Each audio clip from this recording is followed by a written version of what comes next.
اور جو لوگ اپنی منکوہ بیویوں کو جنا کی تہمت لگائے، منکوہ بیوی مطلب کیا ہے؟ جو نکاح میں آئی بیوی، سمجھ میں آیا بات؟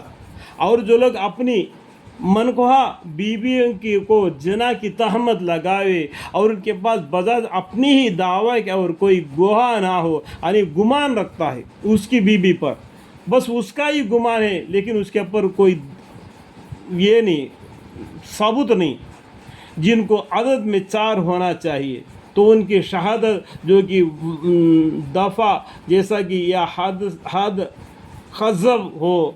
یہی ہے کہ 4 بار اللہ کی قسم کھا کر یہ کہہ دے کہ بے شک میں سچا ہوں، اور یہ 5ویں بار یہ کہے کہ مجھ پر خدا کی لعنت ہو اگر میں جھوٹا ہوں۔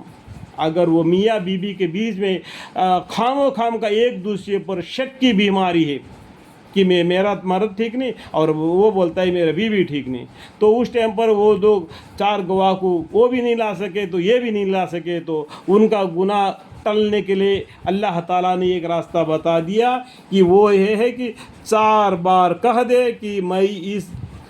فعل سے، جس گناہ یہ مجھ پر تہمت لگا رہے اس سے میں پاک دامن ہوں، بے شک میں سچا ہوں، اور 5ویں بار یہ کہے، دیکھو 5ویں بار یہ کہے کہ مجھ پر خدا کی لعنت ہو اگر میں جھوٹا ہوں۔ اس طریقے سے دونوں بھی کہے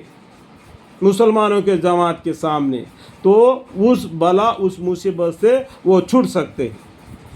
جس کو سزا نہیں مل جائے گی، تو اللہ معاف کر لے گا، اللہ حساب لینے والے کافی ہے، اللہ کے حوالے۔ اس طریقے سے وہ میاں بیوی اپنے دل کے اندر کا جو گمان کو نکال کر پھر دوبارہ نئی زندگی، نئی نکاح میں آرام سے جی سکتے ہیں۔ دل کے اندر جو کین آ جاتا ہے نا، انسان کو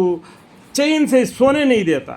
کہنے کا مطلب ٹھیک ہے۔ اللہ تعالیٰ نے اس کو چین کو لانے کے لیے اس طریقے سے ارشاد فرما دیا کہ اللہ کا لاکھ لاکھ شکر ہے، اللہ تعالیٰ نے انسانوں کو کتنا آسان طریقہ بتلا دیا ہے۔ دین اسلام ایک آسان طریقہ ہے،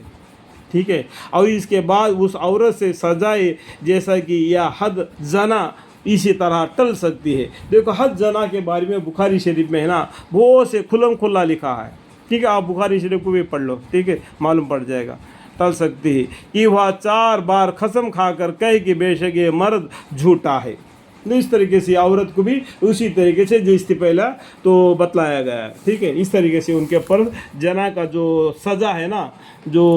80 درے یا 100 درے مارنے کا، تو سزا ٹل جائے گی، اور دوبارہ اپنے دل کے اندر کا کین کپٹ نکال کر نیا نکاح، نئی بیوی، نیا مرد، بالکل آرام سے اپنا زندگی دین اسلام کے راہ پر گزارے، اور 5ویں بار یہ کہے کہ مجھ پر خدا کی غضب ہو اگر یہ سچا ہو۔ اس طریقے سے دونوں کا دلوں کا غبار نکل جائے گا۔ اللہ تعالیٰ ہمیں اور آپ کو ان باتوں کو سمجھ کر دین اسلام میں اللہ تعالیٰ نے جو احکام نازل فرمائی اس کو ادب کرتے ہوئے اپنے زندگی بسر کرنے کی توفیق عطا فرمائے، آمین۔